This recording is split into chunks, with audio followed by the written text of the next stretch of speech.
मेरा नाम डॉक्टर मोहम्मद हारिस खान बरकी है। अल्लाह के फजल से लाखों लोगों का साइकेट्रिक और सेक्सुअल कोच हूँ। जैसे कि आप लोग जानते हैं कि लोग शादियां करते हैं और शादी के दूसरे तीसरे महीने ही सास जो है वो ये कहना शुरू कर देती है, क्यों भाई, कोई गुड न्यूज़ है, कोई अच्छी खबर है। ये आमतौर पे ये चीज़ एक नौब्याता जोड़े पर बहुत प्रेशर डाल देती है और जो सास है वो खनखनियों से वो बहू को देख रही होती है कि कोई ना कोई डिफेक्ट तुम्हारे अंदर ही मौजूद है, जो अभी तक बच्चा नहीं पैदा हो रहा, अभी तक उम्मीद नहीं बाहर आ रही। तो वो फिर लड़की भी उस प्रेशर को महसूस करती है। तो या तो ये होता है कि सास जो है वो ज़बरदस्ती बहू को पकड़ के ले जाती है किसी गायनेकोलॉजिस्ट के पास। तो अगर गायनेकोलॉजिस्ट कोई सियाणी हो तो वो कहती है कि नहीं नहीं, तुम अभी 1 साल इंतज़ार करो, रेगुलर सेक्स करो तो फिर देखेंगे। लेकिन सास का जो प्रेशर है वो तो आपको पता है, वो तो एक सुपर पावर का प्रेशर होता है, उसको टाला तो नहीं जा सकता। तो वो कहती नहीं, कुछ ना कुछ फौरन अभी होना चाहिए। तो जो गायनेकोलॉजिस्ट है फिर मजबूरन कहती है कि पहले खाउन की सीमन एनालिसिस होगी, क्योंकि सीमन एनालिसिस वो टेस्ट है जो कि सबसे कम इन्वेसिव है, यानी कि जिसमें कोई कट नहीं लगाना पड़ता, कोई ट्यूब नहीं अंदर डालनी पड़ती, कुछ नहीं करना पड़ता, लीस्ट इन्वेसिव ये टेस्ट है। तो सबसे पहले ये करवाया जाए तो फिर जो है ना वो प्रेशर वो पलट के लड़के के ऊपर आ जाता है। तो लड़का जो है वो जब टेस्ट करवाता है वो या तो वो बता के करवाता है या वो भी महसूस कर लेता है कि हाँ भी कोई ना कोई गड़बड़ है, बच्चे का प्रेशर बहुत है, मैं ही अपना टेस्ट करवा तो लूँ, किसी को बताऊंगा तो नहीं। तो वो अपनी सीमन एनालिसिस करवाता है। अब वो उसको जो रिपोर्ट मिलती है उसे पढ़े कौन, और वो जब पढ़ता है आमतौर पे तो उसका जो ना रंग फक हो जाता है, उसकी टांगें कांपनी शुरू हो जाती हैं, हाथ कांपने शुरू होते हैं, माथे पे पसीना, परेशानी के असरात उसके नमूदार होने शुरू हो जाते हैं। क्योंकि जो हमारी जो लेबॉर्ट्रीज हैं वो जिस तरीके से पैरामीटर्स देती हैं वो ऐसे पैरामीटर्स होते हैं जो आज से बेसिकली 40 साल या 50 साल पुराने लोगों में थे। तो वो तो अब तो कोई बंदा उन पैरामीटर्स पे पूरा उतरता ही नहीं, तो वो खौफ के मारे कहता है कि ले भाई और तू तो गया, हुण तेरा कोई वाली वारस नहीं जे। लेकिन मैं इसी चीज़ को यानी कि बताना चाह रहा हूँ कि ये जो सीमन एनालिसिस रिपोर्ट है इसको पढ़ना भी एक फ़न है। जैसे ईसीजी होता है, इसे एक माहिर बंदा ही पढ़ सकता है, और इसको जब पढ़ना होता है, इसको पढ़ने में कई अच्छे वाले डॉक्टर जो हैं वो भी मार खा जाते हैं, यानी कि वो उसको सही तरह इंटरप्रेट नहीं कर पाते। तो मैंने आज की वीडियो इसी मकसद के लिए बनाई है कि अगर आप सीमन एनालिसिस रिपोर्ट करवाते हैं तो आपको पता हो कि जो लेबॉर्ट्री है उसने आपको रिपोर्ट ठीक दी है या कि नहीं दी, और फिर जो रिपोर्ट आपको दी गई है अगर वो सही पैरामीटर्स पे दी गई है तो वो क्या आपके लिए आप उसमें सेहतमंद पाए गए हैं या कि लगता है कि आपके अंदर कोई ना कोई डिफेक्ट जो है वो पाया जाएगा। तो जनाब वाला कि हमने देखना है कि सबसे पहले कि ये जो सीमन एनालिसिस की रिपोर्ट है इसमें लेबॉर्ट्रीज का एरर आता क्या है। सबसे पहले जो बड़ा एरर आता है ना, आपको बताऊं, वो ये आता है कि उसके जो पैरामीटर्स होते हैं, मैंने जैसे बताया कि आज से 40 साल पहले लोगों की या 50 साल पहले स्पर्म्स बहुत ज़्यादा थे, टेस्टोस्टेरोन लेवल बहुत ज़्यादा हाई था। तो सो नॉर्मल लेवल जो 60 मिलियंस था पर मिलीलीटर। तो अब वो नहीं रहा। जो आपको होता ये है कि लोगों में स्पर्म्स जो हैं वो कम होते जा रहे हैं, टेस्टोस्टेरोन लेवल कम होता जा रहा है, मोटिलिटी कम होती जा रही है। तो वो हर साल यानी कि WHO जो है वो बैठ के डिसाइड करती है कि जिन नॉर्मल इसकी लिमिट क्या है। तो आपको ये बताना चाह रहा था कि जो पहले नॉर्मल लिमिट थी वो बहुत हाई थी और अब वो लिमिट जो है गिरकर बहुत कम हो गई है।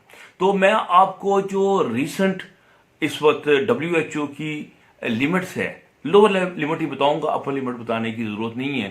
जो लोअर लिमिट्स है वो आपको बताता हूं ताकि आपको पता चले कि असल रिपोर्टिंग क्या है, क्योंकि अक्सर लेबॉर्ट्री जो हैं वही 40 साल पुरानी 50 साल पुराना जो पैरामीटर्स हैं वही सामने रख देते हैं, और जब उनको बंदा देखता है तो उसकी रूह तक कांप जाती है। ठीक है, तो सबसे पहले तो होता है सीमन वॉल्यूम कि कितनी मनी निकली, मतलब वो आमतौर पे 1.5 मिलीलीटर, ये इसका लोअर है। ठीक है, ज़्यादा 7.6 मिलीलीटर होता है। तो फिर इसके बाद होता है टोटल स्पर्म्स। टोटल स्पर्म्स जो है पहले ज़माने में तो 60 थे कम से कम, लेकिन अब ये 39 मिलियन है, उससे आगे जितने मर्जी 900 तक ले जाएं। तो अब ये है कि पहले लोग वो उसी को लोग तलाश कर रहे होते हैं कि मैं 60 तक पहुंचा, 80 तक पहुंचा कि नहीं पहुंचा। फिर इसके बाद आ जाती है मोटिलिटी। मोटिलिटी का मतलब होता है कि स्पर्म जो है वो कितने स्पीड से आगे चल रहे हैं, क्योंकि आगे पहुंचेंगे तो अंडे तक पहुंचेंगे ना। अब इसमें जो फॉरवर्ड मोटिलिटी होती है ना, वो होती है जस्ट 32। ठीक है, तो अगर 32% जो है वो फॉरवर्ड मोटिलिटी हो तो वो नॉर्मल होती है। तो और टोटल मोटिलिटी जो होती है ये तकरीबन 40% होती है। अब ये क्या होती है, एक होती है प्रोग्रेसिव मोटिलिटी कि स्पर्म जो है वो आगे मूव कर रहे हैं, एक स्पर्म होते हैं वो बैठे बैठे ऐसे ऐसे वो डांस ही कर रहे होते हैं, उसे कहते हैं लेटरल मोटिलिटी। यानी कि ये दोनों मिला के फॉरवर्ड मोटिलिटी और लेटरल मोटिलिटी मिला के 40 जो परसेंट तक होती है वो नॉर्मल होती है। अच्छा, फिर इसके बाद हम आ जाते हैं इसकी सबसे अहम चीज़, जो बड़ी बहुत अहम चीज़ है, वो है पीएच। पीएच का मतलब है कि ये कितनी एसिडिक है और कितनी ये इसमें अल्कलाइन है। तो ये 7.2 से लेके 8 तक इसकी नॉर्मल रेंज होती है। कलर आपको पता ही है, इसका होता है मिल्की सा होता है। ठीक है, तो अगर इसमें कोई और कलर हो, जैसे कोई रेडिश कलर हो या बहुत पेल कलर हो, उस वो कोई कुछ तो कुछ और चीज़ हमें इसके मुतालिक बता रहा होता है। अच्छा, अब हम थोड़ा थोड़ा आपको एक्सप्लेनेशन देते हैं कि ये तमाम जो पैरामीटर्स हैं इनका क्या मतलब है और इसकी क्या इंटरप्रिटेशन है, ताकि आपको समझ आ जाए। सबसे पहले तो हम देखें वॉल्यूम पे। वॉल्यूम की टेस्टिंग बड़ी इंपॉर्टेंट है, क्योंकि जो जब इंसान सीमन देता है वो एक किसी कंटेनर के अंदर, तो वो जो सीमन है वो इधर उधर भी लग जाती है दीवारों पे, तो इसका मतलब है कि वो आपकी वॉल्यूम में शामिल नहीं होगी, तो वो आपका वॉल्यूम कम हो जाएगा। तो इसका मतलब ये है कि जब आपने सीमन देनी है तो बिल्कुल कंटेनर के मिडल में डालें, ताकि पूरे का पूरा वॉल्यूम जो है वो कंसिडर हो। तो ये बड़ी इंपॉर्टेंट बात है कि जिसका हमें पता होना चाहिए कि हाँ, अगर वॉल्यूम जो कम है 1.5 से कम है तो ये किसी ना किसी बीमारी की निशानी। बीमारियां जैसे समटाइम ब्लॉकेज होती है, सीमन पूरी आ नहीं सकती, समटाइम प्रोडक्शन कम होती है, समटाइम ऐसे होता है कि सीमन जो है बजाय बाहर जाने के वो पीछे आने शुरू हो जाती है। तो मुख्तलिफ किस्म की वजूहत होती है जिसकी वजह से वॉल्यूम में कमी आ जाती है। ये फिर डॉक्टर जो है वो उसको एवेलुएट करता है कि ये क्यों है, और उसका जो भी रेलिवेंट ट्रीटमेंट है वो उसको दिया जाता है। फिर आ जाती है इसका जो नंबर है।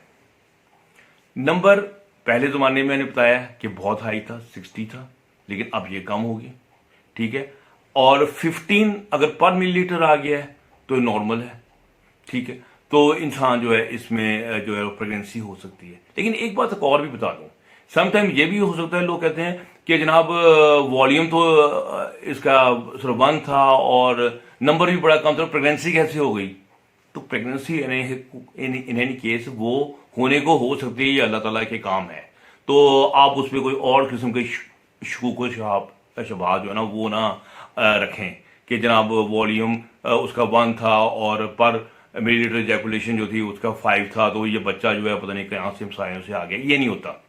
तो ये बहरहाल ये पॉसिबिलिटी हो सकती है।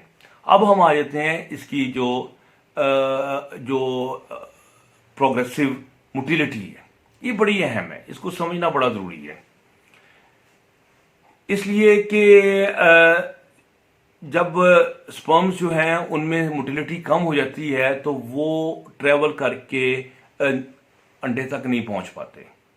तो ये कम से कम मैंने बताया कि 32 होनी चाहिए, लेकिन आप वो पुरानी रिपोर्टें देखें तो वो पता नहीं कितनी कितनी मांग रही होती है, 70 मांग रही होती है, इतनी मांग रही होती है।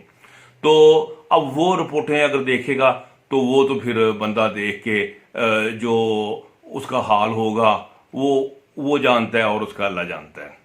अच्छा, फिर इसके बाद आ जाती है बहुत अहम चीज जिसे हम कहते हैं मॉर्फोलॉजी। मॉर्फोलॉजी जो है मतलब है कि स्पर्म जो हैं वो कितने परसेंट जो ठीक हैं, तो कितने परसेंट ठीक हैं इसका अंदाज़ा जो है वो आमतौर पर रिपोर्टें देखेंगे तो आप लिखा होगा किसी में 40% है ठीक है, 70% ठीक है, किसी में लिखा होगा 4% ठीक है, और जो 4% वाला देखे वो कहो मैं तो मेरी तो गई, मेरी आत्मा तो गई, ठीक है, बिगड़ गई। तो लेकिन ऐसी बात नहीं होती। इसमें हमने एक खास क्राइटेरिया रखा होता है जिसे कहते हैं क्रूगर्स क्राइटेरिया। क्रूगर्स क्राइटेरिया ये होता है कि आप एक खास शेप के होते हैं स्पर्म्स, वो अगर 4% भी हैं तो वो नॉर्मल है। अच्छा, आप एक बड़ा अच्छा बंदा ठीक हो, नॉर्मल हो, तो आमतौर पर उसकी रिपोर्ट जो है ना 4 to 6 तक वो क्रूगर्स क्राइटेरिया को फुलफिल करती है। तो लेकिन आपको कई रिपोर्टें नजर आएंगी कि 70% नॉर्मल है, 60% नॉर्मल है। तो इसका मतलब है इसको देखने वाला जो था ना, रिपोर्ट बनाने वाला जो टेक्नीशियन था वो अनाड़ी था, उसे सही नहीं पता था, ना उसे वो पहचान थी नॉर्मल स्पर्म्स की, और उसने बस जो चलते फिरते स्पर्म्स देख के एक अंदाजे के साथ 60-70% दे दी। इसका मतलब ऐसी रिपोर्ट्स को हम जो है ना वो हम डाउटिंग, वो यानी कि उस पर हम शक करेंगे कि ये लेबॉर्ट्री जिसने दी है क्या ये वाकई एक अथेंटिक लेबॉर्ट्री है, क्या इसके ऊपर इन्हिसार किया जा सकता है। तो ये चीज़ें आपको जहन में रखनी चाहिए। अगर 60% 70% आपको नॉर्मल कह रहे हैं तो उसका मतलब है कि 2 नंबरी या कहीं ना कोई इनकॉम्पिटेंस जो है ना वो मौजूद है। फिर इसके अलावा कुछ अहम चीज़ें और भी हैं जो आमतौर पर लोग कंसिडर नहीं कर रहे होते, लेकिन इनको कंसिडर कर लें तो और हमें कुछ बातें क्लियर हो जाती हैं। वो मतलब वो है पीएच, कि कितनी अनक्लाइन है और कितनी वो उसमें एसिडिटी है। 7.2 का मैंने बताया था। अगर वो ज़्यादा अल्कलाइन है तो वो कहीं ना कहीं इन्फेक्शन की निशानी होती है, 8 से ऊपर है। लेकिन अगर वो नीचे है, मतलब 7 से नीचे है, तो वो एसिडिक है। तो एसिडिक एक बड़ी अहम बात बता रहा होता है सीमन के मुतालिक। वो ये बता रहा होता है कि सीमन असल में आती है 2 मेन सोर्सेज से। एक प्रोस्टेट से उसका आता है फ्लूइड, एक होता है सेमिनल वेसिकल से आता है, थोड़ा सा टेस्टिस से आता है जो उसमें स्पर्म्स होते हैं। जो स्पर्म्स वाला वो तो पहुंच जाता है, लेकिन जो सेमिनल वेसिकल वाला फ्लूइड होता है ये ज़्यादा अल्कलाइन होता है। अगर सेमिनल वेसिकल किसी वजह से बंद है या उसकी नालियां कम खुली हुई हैं और ज़्यादा फ्लूइड डायरेक्टली प्रोस्टेट से आ रहा है, तो इसका मतलब है कि एसिडिक वाली जो सीमन है उस वाले बंदे के जो सेमिनल वेसिकल्स हैं वो बंद है, कोई गड़बड़ है वहाँ पे। तो ये हमें उससे ये आइडिया मिल जाता है कि जनाब ये मसला चल रहा है जिसको हमने देखना है। और फिर इसके बाद हमने और इसकी चीज़ें होती हैं जो मे बी माइट भी इतनी अहम ना हो, जैसे मिसाल के तौर पे लोग स्मेल होती है, इसके मतलब कमेंट किया होता है। तो नॉर्मल सीमन की एक स्मेल होती है, वो लोग सब जानते हैं कि वो क्या कैसी होती है। तो अब हम थोड़ी सी टर्म्स जो हैं उनको भी मैं क्लैरिफाई कर दूं, जो वो ज़रा यूज़ करते हैं कि स्पर्म्स नॉर्मल हैं तो उसके लिए टर्म यूज होगी नॉर्मल स्पर्मिया। अगर कम है तो उसे कहेंगे ओलिगोस्पर्मिया, अगर बिल्कुल जीरो है तो उसे कहेंगे एजोस्पर्मिया। क्योंकि डॉक्टर होते हैं ज़रा टर्मेशर में ज़रा जानबूझ के ज़रा बना लेते हैं लोगों को ज़रा डराने धमकाने के लिए। तो लेकिन वो आपको भी अगर समझ होगी तो आप भी डायरेक्टली आप कम्युनिकेट कर सकते हैं। ये टर्म्स की एक्चुअली ख़ास वजह होती है कि ताकि कम्युनिकेशन डॉक्टर टू डॉक्टर बिल्कुल सही हो, उसमें गलती का एहतमाल ना हो। फिर इस तरह जो स्पर्म्स होते हैं वो अगर स्लो हों तो हम कहते हैं एस्थीनियोस्पर्मिया। तो और इस तरह अगर उसकी जो मॉर्फोलॉजी उसकी शक्ल शुक्ल में गड़बड़ हो तो उसे कहते हैं टेरेटोस्पर्मिया। तो ये ऐसी टर्म्स हैं, कई दफ़ा वो जो कंक्लूजन्स होते हैं जो सीमन एनालिसिस के एंड पे लिखे होते हैं कि पेशेंट सफरिंग फ्रॉम एस्थीनियोस्पर्मिया और person is suffering from the teratospermia and asthenospermia. तो ये जो टर्म्स हैं वो आपको वो क्लैरिफाई मैं आपको कर रहा हूँ ताकि आपको समझ आ जाए कि इनका क्या मतलब है। तो अब मुझे उम्मीद है कि अब आप अपनी सीमन रिपोर्ट जो है उसका बेहतर तरीके से एनालिसिस कर सकते हैं खुद, और ज़्यादा खौफजदा होने की बात नहीं है और किसी और अनाड़ी बंदे के हाथ चढ़ने की ज़रूरत नहीं है। तो उम्मीद है कि आपको मेरी ये वीडियो पसंद आई होगी। तो डॉक्टर बरकी को अपनी दुआओं में याद रखें।